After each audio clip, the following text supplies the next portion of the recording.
Welcome to the Jung Anthology Podcast from the C.G. Jung Institute of Chicago.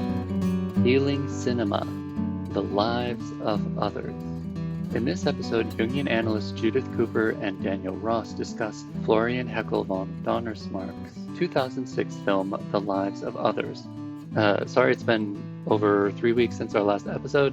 We're trying to stick to the 2-week schedule, but I've just been really busy. We're going to jump right in, but I just want to say you can support this free podcast by becoming a member of the Institute, making a purchase in our online store, or making a donation to the Institute. Oh, also spoiler warning, they definitely talk about how the movie resolves, so if you have not seen it and you do want to see it before listening to the episode, go ahead and do that. That being said, let's jump right in. This film, Lives of Others, 2006, won the Academy Award in 2007 for Best Foreign Film. I saw that. And I think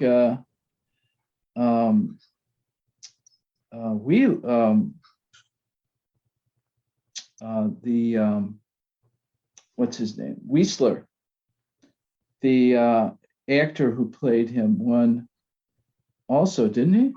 Did you see I'm that? not sure. I don't know. I didn't come across that. I think he did actually now, Dan, that you're saying it. What an actor. What an actor. I mean, I thought that was brilliant. Superb. Of course, the screenplay isn't bad either, but wow. Yeah, and the director-writer has that very florid name. Florian Henkel von Donnersmarck. Very good. It's a mouthful. I was hoping you would be able to pronounce it. I'm very impressed. And apparently that's his debut film. Yes. Quite remarkable. Yes. I love this film.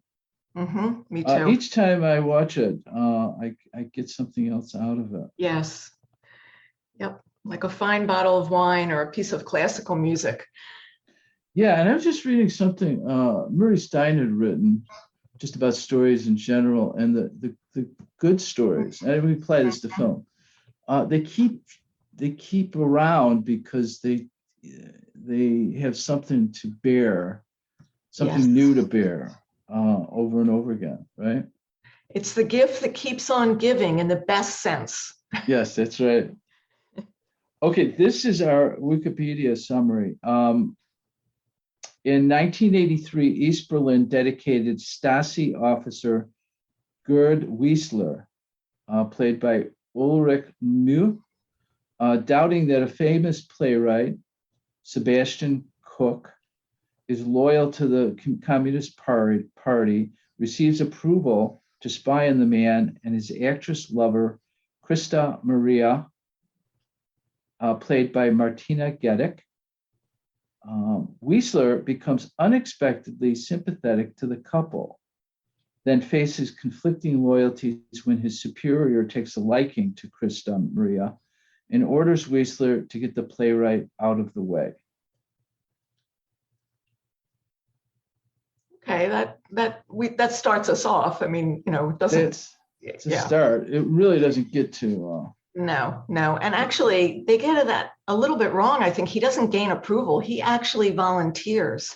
He does.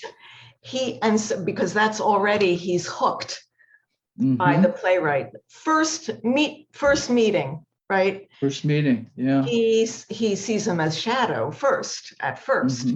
He says that enemies of the state are arrogant, and he sees this artist as arrogant. Yes. And that's when he first sees him at the play, right? Right. When he's watching the play and then watching him. It's interesting. Yeah. Yeah, it's like he's got this laser focus on him, constantly looking at him through his binoculars. We should say, though, I think that this takes place in East Germany before the wall falls. And the film opens up with some data that's very important. This is the socialist state, the German Democratic Republic, created after the war and Hitler's defeat. And the words are in the intro. It opens up with the Stasi, like you said, the secret police. They employ 100,000 people to control people. And not only that, 200,000 informers. And I think importantly, the declared goal, this is the intro, on the screen. The declared goal of the state is to know everything. Right away, we've got a major inflation here, right? Yes. To know everything. And you know what, Dick, it sparked to me was the dark eros, the Sadian, consciousness, as Thomas More talks about, that Sadian consciousness is around knowing everything, knowing something inside and out. And that in itself is, its darkness comes from its penetration. It's needing to know that destroys that which you need to know, right? Or cuts it, or he talks about the archetype of the Sadian in contrast with the innocent, the naive, and I think those are the polarities, or two of the polarities that are going on here. If we look at the state and its need to know, and this construction as you described, thousands and thousands of people that just have to know everything that's going on in people's lives, has a sadistic quality to it. It does. It's like uncontrolled, uncontained power. Yes. And of course, you're bringing in innocence is right on, because Christa Marie is an embodiment of innocence. She's like a Persephone. She is. That gets abducted and pulled into the underworld. She does. By the minister that tries to have a sexual affair. Minister Hemph, right. Yeah. Wow. Yeah, but the other innocence here, which is, each time I saw this bond between Draymond, the playwright, and Wiesler, the Stasi captain, there's some type of bond going on there, right? I think there is. You suggested that Wiesler was in love with Draymond. Right, that there was a love there, and then Wiesler or Draymond eventually finds out by the end of the film who this guy was that was protecting him all this time. But Draymond is naive. Yeah, they're actually. I would agree. They're all naive. They all undergo, except maybe Christa Marie. Both the main two men characters undergo a disillusionment process. Yes. Throughout the film. That's what's driving the narrative. The whole disillusionment of their innocence and naivete. Isn't it beautiful? It is. When I asked, I was going with Beebe's, John Beebe said, you can look at a film and see it as one person's constellation of complexes, right? And each character plays a different portion, a different complex. But here we have a dual protagonist, really, because it's not only Wiesler. You can look at the film from that point of view, but also Draymond, and there's a duality in their personalities, because I think you're right; they're each changed by the other. Right. In fact, that scene that we talked about, where cinematically, the first scene is when she gets out of the minister's car after he rapes her, essentially, and then as she's walking into the house, Draymond had seen her and then steps to the side so that he can't she can't see him, and she Mhm. walks up the stairs to the apartment. Mhm. Then in a parallel scene is when Weisler sneaks into the apartment, having found out where the typewriter is, to take the typewriter so it can't be discovered. And then he too is standing in that same spot, right? Yes. When Yes. Draymond walks in, Yes. which is a very clever way of bringing these two characters Connecting them. into the same, connecting them, and Yeah.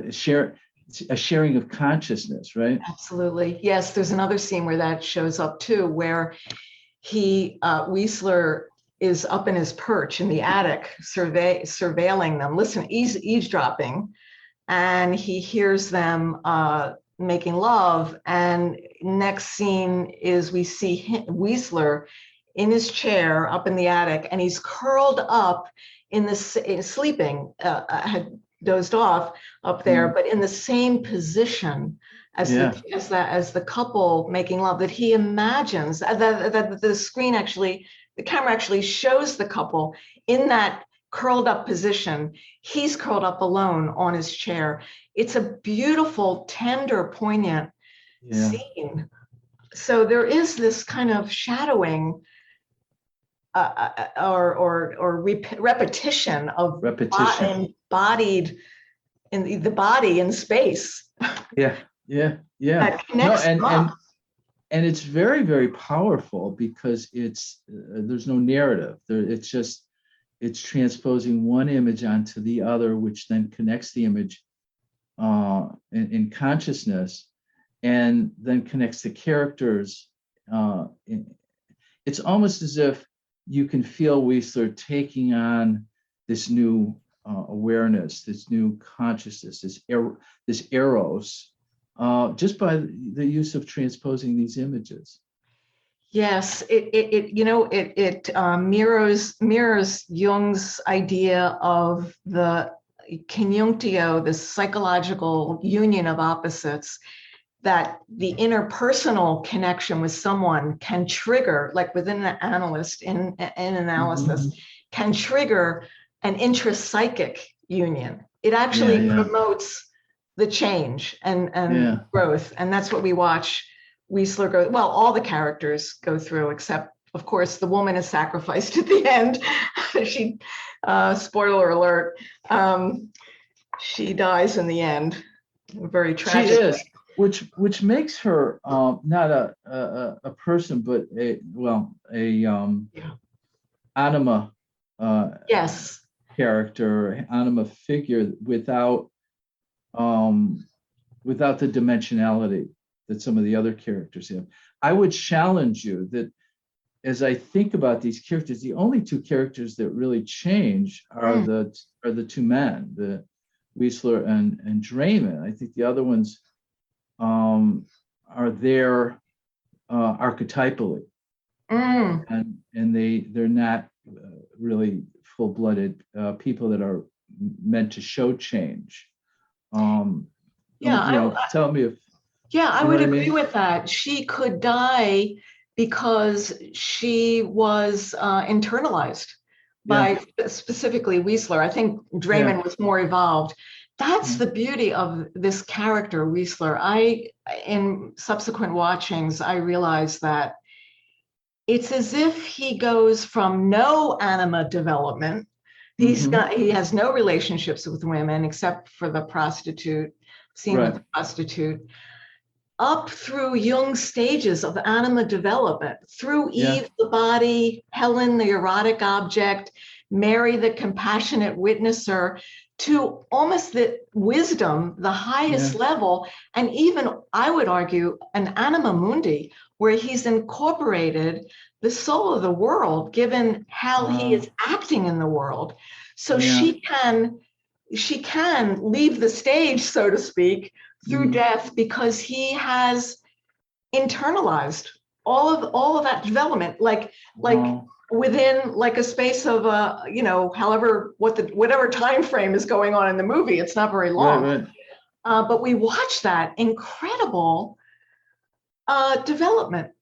It's just like he was ready to be changed. Yes. by that engagement with the feminine. Yeah. Well, And that's beautifully put. And that this relation, and that was the idea of Jung's concept, the anima, right? It connected us to the unconscious, mediated for us, and the unconscious bears the opportunity for change. mm-hmm. And he plays that out. Yeah, beautifully. I mean, the introverted feeling, you just connect with how it's so internal. And when the one tear falls down his face, when Dryman plays the music, sonata for a good man, it's devastating. You feel right along with him. And I think what I realized too, not just the anima development of Wiesler, but the anima, as a female viewer, Mm-hmm. I could appreciate the animus development in me. Mm-hmm. Now, let's just say for our listening audience, the conscious sexual other, the anima animus that Jung developed theories around as a construct, as a psychological construct, was, again, the opposite sex is so the man has a feminine inside, the anima, Jung says, and the woman has a male part of her called the animus. Mm-hmm. And as a female viewer, I could feel held by watching my animus and projected onto Wiesler change from kind of a tyrannical figure, full of power, to a very tender feeling man. Yes. Which affected me in terms of my own animus development. So it's a very powerful film in that regard. That is beautiful. You know, there is this sense that I think we talked about this for me, that Christa, you know, the name, of course, conjures up Christ.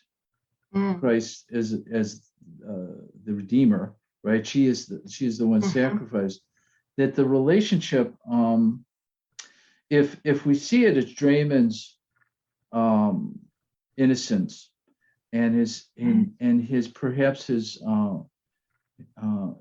idealism, and perhaps his naive idealism, which creates a one-sidedness, that in him had to die off. But the whole film seems to revolve around, for me, the image of the good man, which comes up often in the dialogue. It does. I think that inspires Wiesler, as it inspired the other men in the story.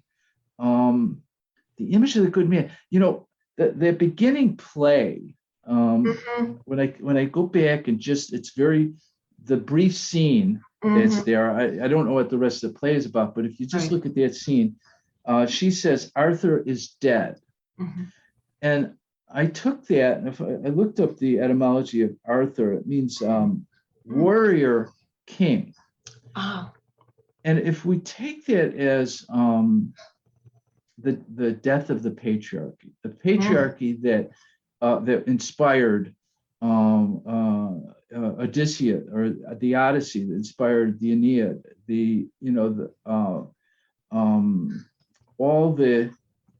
all of the culture and literature around the father, and how that evolved through cultures in different times, and then the collapse of that at some point. Whenever you want to say that has happened, here we have a construction of a dictatorship that is not the patriarchy that we knew of ancient times. It's not the father image of the good man, and so it becomes a substitute. And simply an abuse of power. as evidenced by that type of government and the Stasi and the use of the Stasi as. Does that make sense? That this, It does. It and does. you're right. Weisler carries all of this, and this movement from, he too was, I think, stuck in this, imagining that the father is made up of the sword and the shield, which was the image of the Stasi, right? That they were to be the sword and the shield, which conjures up the old patriarchy in terms of the father image as being protective and so forth. But it's been distorted. And I think Weisler discovers the distortion and the abuse and in his observing these people. Yeah, the references to good and bad are all through the film. It's really interesting. They the music, Sonata for a Good Man, the bar scene, the encounter in the bar between Weisler and Krista, where he tries to convince her to not go meet the minister in their sexual rendezvous. He talks to her and she tells him, "You are a good man." And then the little boy in the elevator, where he's beginning to change. Weisler is beginning to, as Grubitz says to him, his superior, "Whose side are you on?" He's beginning to go to the other side. And the little boy says, "Are you a member of the Stasi?" He looks down at the boy and says, "Do you even know what they are?" And the little boy says, "Well, my father says they put bad men in prison." The moral? No, and it's interesting. He says that they're bad men that put. I don't know if he says good men in prison, but the Stasi's bad men that put men in prison. Right? Yes. Bad. Yes, right. Yeah.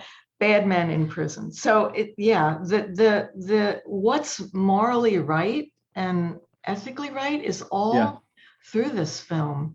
And the fact that the book that Draiman writes about Weisler in the end is he takes from the title of the music, Sonata for a Good Man, and Weisler identifies himself with that good man because he became a good man. Yeah.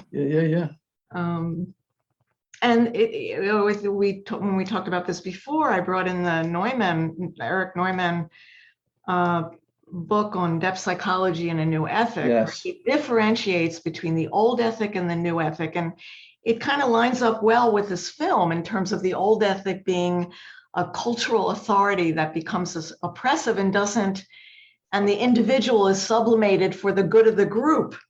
And then someone with a new ethic, which is what Weisler has in the end, which is he's following his inner voice and disregard and is separating from the collective in a way that he follows his own behavior. In the end, it's just so beautiful. And his face is so in one way difficult to read, in other ways very transparent, and it's really interesting because you really see everything that's happening from his face, and the struggle that he has. I mean, after he finds out about the writing of the essay and their plans to send it to the West, to publish in the West, he gathers all that and is going to Grubitz's office to tell him, right? Yes. And then Grubitz starts talking about how this scientific paper that he read about how they keep writers in particular in jail for 10 months or something like that, and they keep them in seclusion, isolation, and then they lose all desire to write. And as soon as he hears this, he realizes he can't tell him. He can't destroy He's this man. disgusted by the pettiness of all of that in some way. He's just disgusted. That was beautiful because that showed to me the variability of complexes. He got taken over in that moment by, okay, I'm going to, he had been falsifying records to help Dryman be out of love for both of them. And then Dryman goes too far. And so he said, okay, I'm going to out him. Weisler thinks, okay, I'm going to expose him to my superior. I like to call him Grubbits.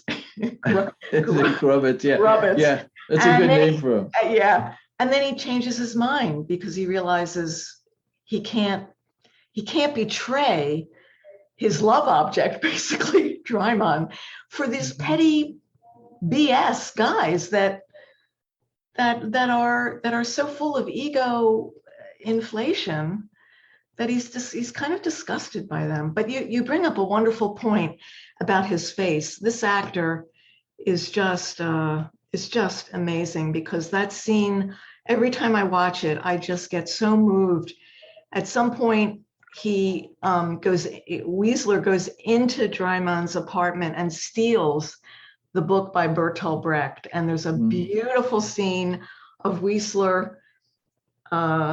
He's being, he's on the other side already. He's so identified with Dryman and Christa Marie, and he's on the sofa, laying down, reading the Brecht book. And we hear what he's reading on the voiceover. And it's this gorgeous poem about loss and holding a love object. And his face looks completely different. It's like he looks so softened and human, whereas before he looked like a robot. Inhuman.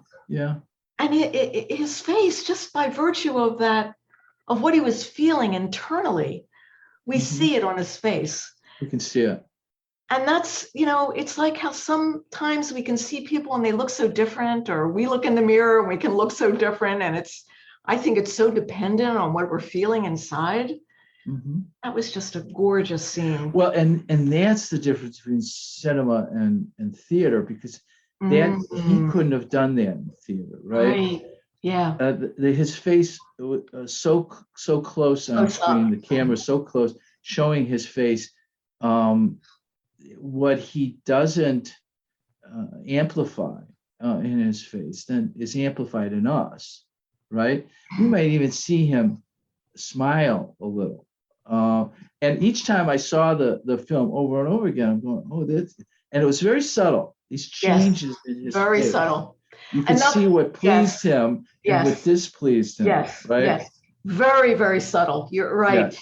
The other time he said the use of good and bad is when he comes up to he had this encounter with Christa Marie in the bar, and he doesn't know what happens until he gets into the attic the next morning and he reads the report that the assistant had written. And he doesn't even turn to the guy. He just reads the report. You know that he is elated because he had an effect on Christa Marie. And he reads the report and he says, just under his breath almost, good report. And the man is flummoxed because Weisler has never said any praise to anybody. And so again, but it's so subtle. His face is so, you're right. And that's, I mean, for analysts, when we really try to catch these bodily indications of what's going on inside, we're trained to we try to be trained to, we try to be aware of those bodily shifts in people. Now it's harder on Zoom, right? But yeah, that was just gorgeous, his acting. Yeah, it's beautiful to see his transformation behind that face. Because it's not too much. And when you see an actor giving too much, giving way too much, or giving it really is distracting and really I think it has a different effect on the audience. Well, in theater, You they know. call that scenery chewing. Yeah, I yeah. And of like course, that. it can be on the screen too. Yeah, And yeah, I yeah, think probably a lot of people like that, shoot 'em up, kind of, over the yeah, top, hyperbolic, yeah, just crazed, outsized effects. But for me personally, I don't get off on that. It's yeah, it's yeah, the subtle nuances that reverberate in us. yeah, yeah, yeah. Absolutely. Yeah. And thinking about that scene where he is, so going back to the father image, Mm, Whistler is evolving this archetypal father, right? Because all the fathers are distorted in this film, meaning they're dictators. They're really mm, not fathers. yeah. Yeah. They're adolescents, Yeah. and so he acts Whistler in that bar scene. He takes action and is trying to father her, right? Trying to move her towards doing the right thing, Yes. towards um, helping her to realize herself, her purpose, her role, Right. the effect that she has on the community, the culture, the art, the value of art, all in that one scene. And she's inspired She by is. that. She is, and it's actually he uses the same words that he overheard Dryman use to her. You are a great artist. Yeah. I think that bar scene is amazing. Yes, he is acting like a supportive, good father. It was like a therapeutic encounter.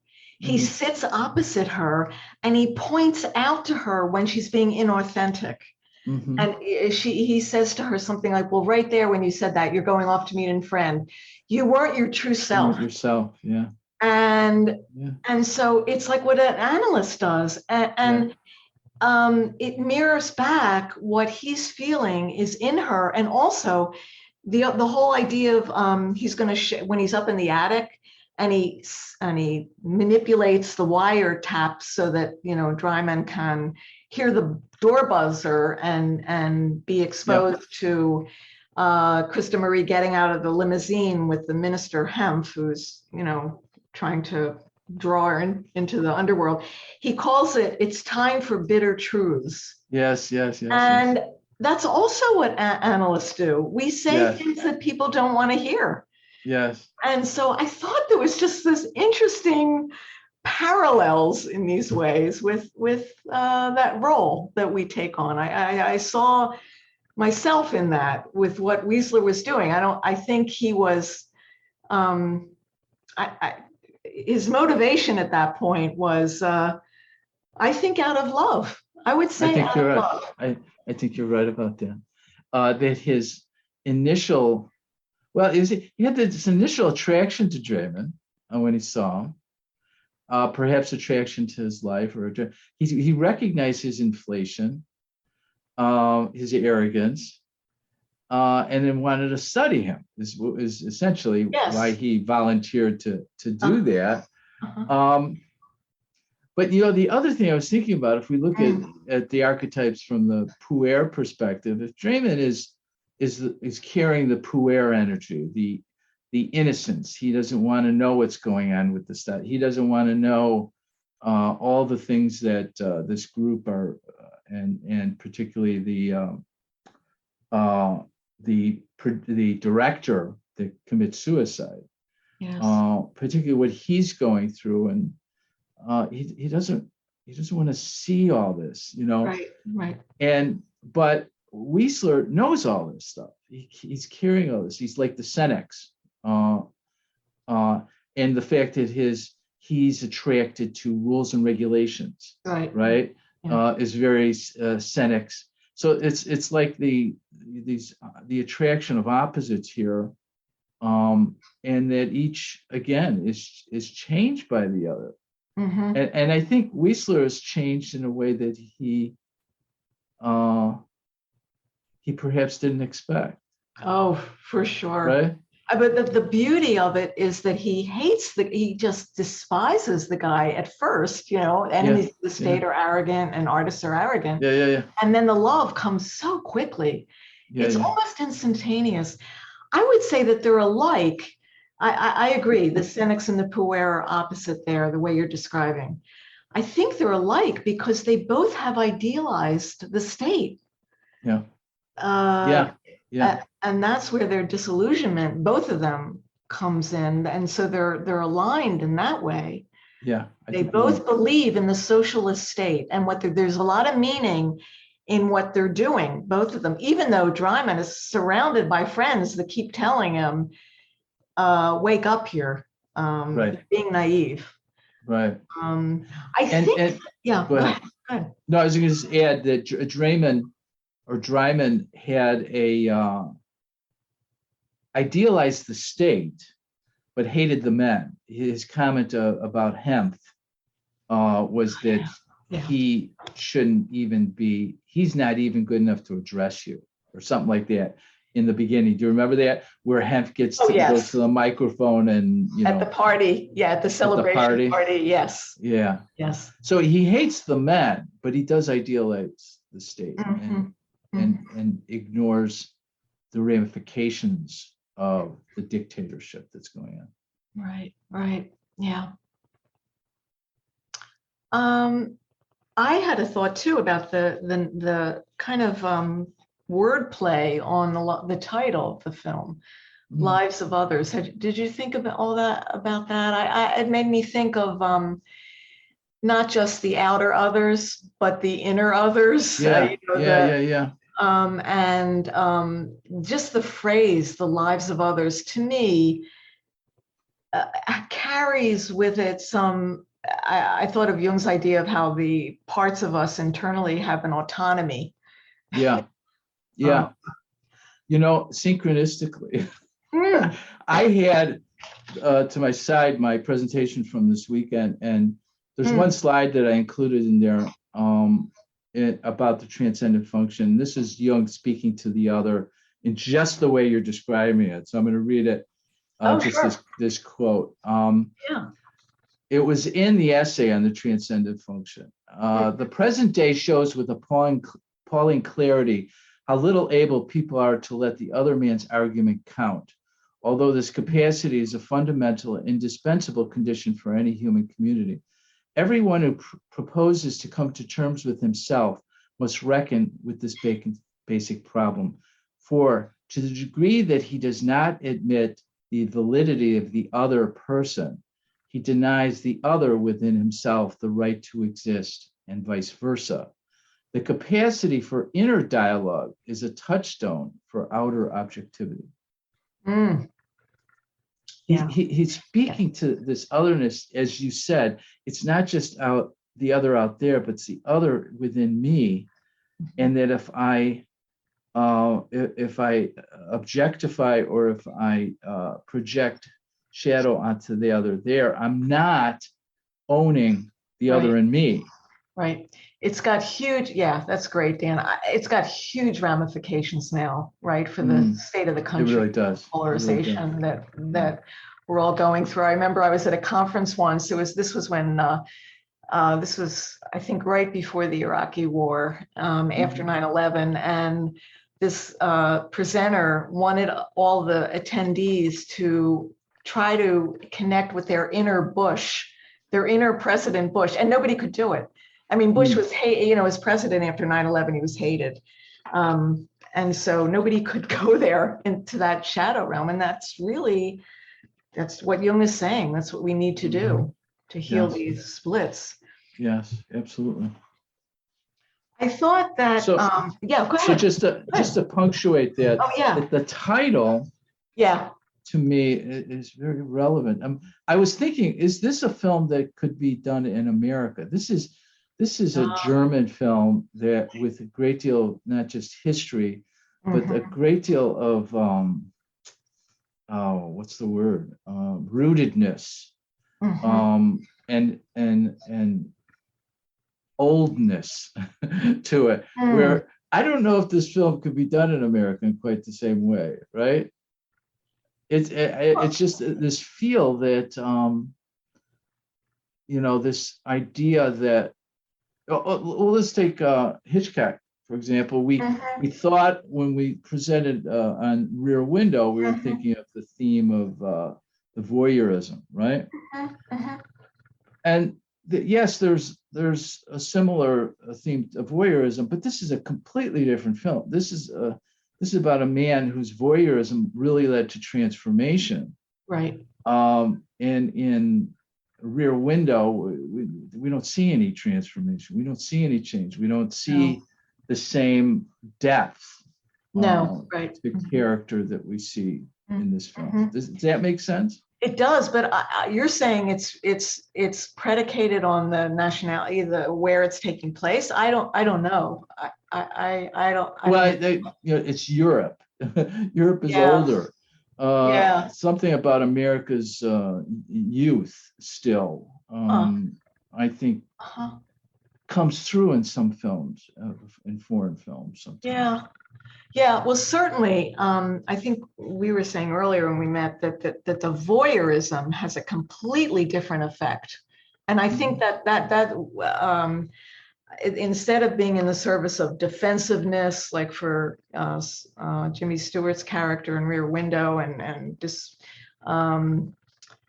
what else? The defensiveness, distraction, Right. This is all about stimulating it is all about transformation and stimulating the imagination. He imagined himself part of this couple, and I want to read a quote about the imagination that I found that I think is beautiful. This is from an article on the Anima, Animus, and he's arguing for the power, which of course Jung's psychology has been called the psychology of the imagination.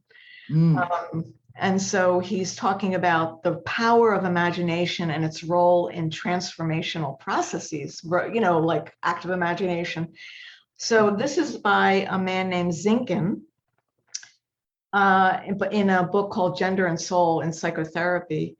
The human being is above all not only a social, but an imaginative being. And despite our seemingly infinite capacity to redefine ourselves, it is through our imagination, our ability to imagine what it is like to be the other, and mirrors what you just said about the transcendent function. Our ability to imagine what it is like to be the other and to be part of the relationship with the other, that we attain a sense of being more than we are. In this way, our very limitations are also our strengths. Woo. I mean, it actually contributes, if we allow ourselves to imagine another life. If we're drawn to it, or even if if we're not, and this brings up a quote by Jung that I want to bring in here, it fuels more of who we become.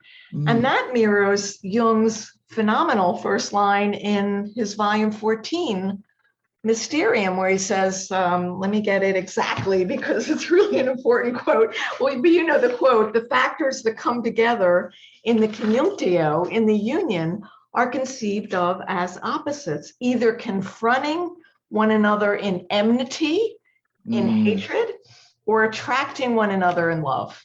Yeah. I mean, do we have to continue? I mean, is there any more to be said?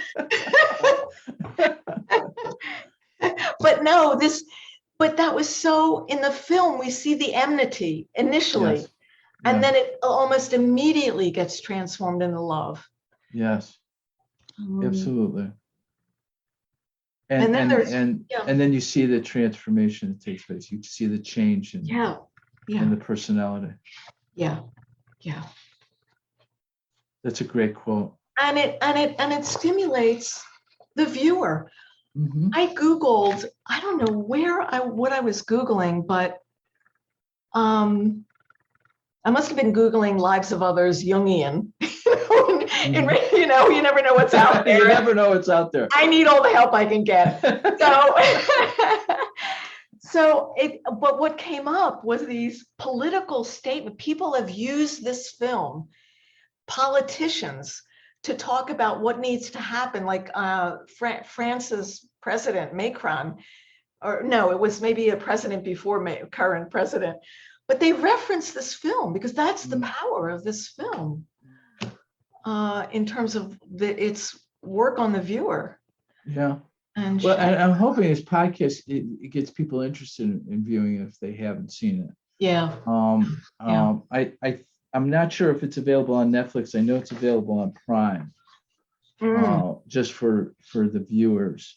And again, well, I think they're learning that they can, if they want to see the film before they listen to the podcast, they can do that. What about the red thumbprint at the end? Isn't that beautiful? Close to the end, right, where Dryman realizes. Beautiful. Yeah. In one image, he realizes. Yes, right. Who this HW. Yes, HGG or HGW. No, would it be HGW? Whatever the initials are. Right. Yeah. And asked who that was. He realizes all it was because he was trying to figure out, because he thought that she got rid of the typewriter, but she couldn't figure out from the timing as he was putting together how she could do that. And it was as he was piecing things together, he was realizing she couldn't. So when he saw the red fingerprint, he realized, oh, it was this guy, whoever that was. Yes, whoever that was. And of course, he finds out who it is. And it's so interesting that these two characters that affected each other so deeply, only one knew the other, right? Up till the didn't know Whistler, right. And he had very little interaction with him. Right. Yeah. Well, there's the maybe that's the imagination piece. I don't know how that fits, but yeah, until the end or close to the end, he finds out who it is, and it got me associating with red as a socialist flag, the red communist red, and also red alchemically in terms of the final stage of transformation. That's right, the rubedo. Yeah. That's a good point. The rubedo's red-bloodedness, the completion of the personality. That's a good image. I also thought it is Eros and Passion. I pulled from the Dark Eros, Thomas More's book. He's quoting Hillman. He says that Eros leads to soul. Eros that leads us to soul, which is which fits his film beautifully. Yes, and the fact that thumbprints are unique. That it could be nobody else but Whistler, that Dryman finds him and then writes this novel about him, and he gets the novel. The last scene where he notices the poster on the bookstore, and he goes in, and the store clerk says, "Is this a gift?" And he gets to say, "No, it's for me." Yeah. And he's got that face, right? That real subtle smile on his face. Yeah, I mean that's how he's showing elation, but we can fill in the all the feeling that he's feeling internally. Right? Yeah, and it allows us to feel, because he provides us with that space for that. Yes. The other scene of when he's down in the dungeon with the letters that he's opening up with steam, he was relegated to because he was being punished. Right. When the other guy finds out that the wall came down. Yes. And after that, Whistler stands up and leaves. Just walks out. And everybody gets up and follows him. I love that. It's an image of leadership, right? He is himself, and people are following him. Yes. And did you note the guy on the headphones was the guy that made the joke? With Grubbets. Yeah. He really was demoted and put in the basement. He was demoted. Yeah. Well. Huh. But yeah, the Drymon is transformed because there's that great line you mentioned with one of the last scenes where Drymon confronts Minister Hemph, and after the wall comes down in the theater where they're restaging his play, and Drymon says to Hemph, "To think that people like you once ruled a country." Oh, Yeah, I'm glad you mentioned that. I forgot about that. yeah. It's like scenes we want to see, where scenes we'd like to see. The final confrontation, between these two men. Well, and yet, when we talked about it, I was thinking of the Luigi Zoha's book on the father, the archetype of the father, the history of the father, and he divides up the father archetype in this the biological, what he calls the biological father, that harkens back to the horde, right? This, he doesn't know his offspring. He's there just to beat everybody, to be the alpha, to until he's taken over and usurped, and then impregnate the females. And then how that male figure evolved into father becomes very, very important. He says, but the biological father is still there in the collective unconscious. It still captivates us, or still gets us in complex. And that's the regime we see. The Stasi is just this biological, masculine, alpha, get to the top, and claim the any woman that they desire. And in contrast with the spiritual father, in those two characters right at the end, that those are archetypal, right? Draymond as the spiritual image of the father, and the biological father in Hemph. I agree. I was, as you were talking, I was thinking more in terms of Anima Animus, because the first level of development is the biological. So for the Animus, it would be images of power for women, but there's no feminine in that the way you're talking about the father image and the biological and the state. But the first level of Anima development is that it's a biological level, Eve, of the great mother and the terrible mother. And so, but there's the feminine between these two men that meet, but they're very different how they're relating to the feminine. Absolutely. One is about claiming, and the other is about discovering. The Hemph is just about claiming what he wants, what exploiting and using, objectifying. For his own power, right? For his own power, to meet his own needs, his own pleasure. Yeah, to meet his own needs. Yeah.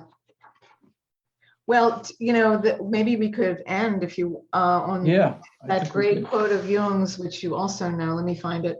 Where love rules, there is no will to power. Where power predominates, there love is lacking. The one is shadow of the other. And I think we see this beautifully in the film in terms of like way you're talking about Eros and dark Eros, and love that comes to Wiesler in love of himself, even, love of the other, love of, and the kind of an anima mundi, soul of the world connection. Yeah, that's a great quote. Yeah. The opposite of love is really power. Power, yeah. Right. Yeah. Wow. Okay. We are. Have we are good. Yeah. Is there anything left over that you have? Just that I love that scene when Drymon says, "Don't go," she's about to meet him because she feels forced, and she makes up this story that she's going to meet a classmate, and he says, I know where you're going, and don't go, please don't go. And you don't need, he says to her, you don't need him. And she says to him, like a good analyst, I don't, you need that, you need him too. Look at the reality here. We're both in bed with the state together. And that is just a very, very powerful. She's like a Cassandra. She's, she's like, well, she's not prophesizing, but she's naming something that he's not seeing. Yes. That she's seeing because she's been the one that's been raped, and so she really gets it and brings that knowledge to him so that he can understand his own reality that he's turned a blind eye to. Dan, I was reminded of, remember we talked way back about your ideas about obedience and compliance? Remember that? Yeah. I thought of that I think you were saying that they're very different, and that compliance has some kind of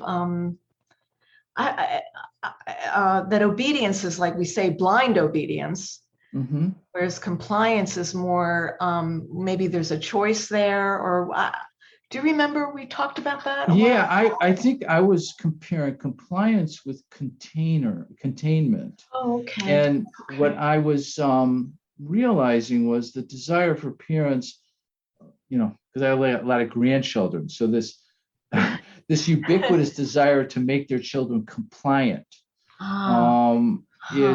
is not containment.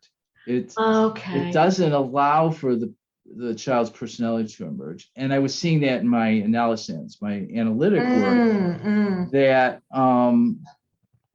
that in their childhood, for example, the expectation of compliance, and I think compliance and obedience are commensurate in the way I'm using it. Okay. That it has a destruction to the self, to the developing personality, because the child is just being compliant to not be cast into oblivion, to not be abandoned, it's adapting, need to adapt. Well, and it's a good analogy to the film in her relationship to the state, that she thinks she needs to be compliant, and giving herself sexually to this animal, right? But compliance does not allow her personality to emerge, and her personality could emerge, and she can be herself in a relationship with Dryman, but not in the other. It's a real contrast. Right. Yeah. Well, I hope folks will see the film. It's well worth it. Please, everybody, see the film.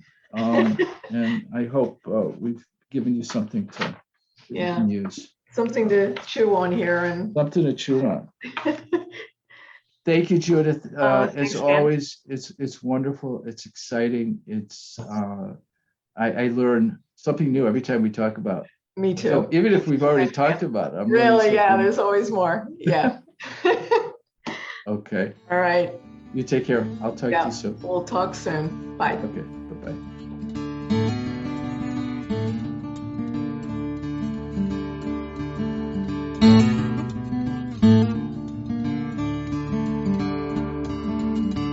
This podcast is distributed under a Creative Commons Attribution, Non-Commercial, No Derivatives license. Share it all you like as long as you maintain the attribution to the speaker, but please do not change it or sell it. If you like this episode, tell your friends about us or leave us a review on iTunes.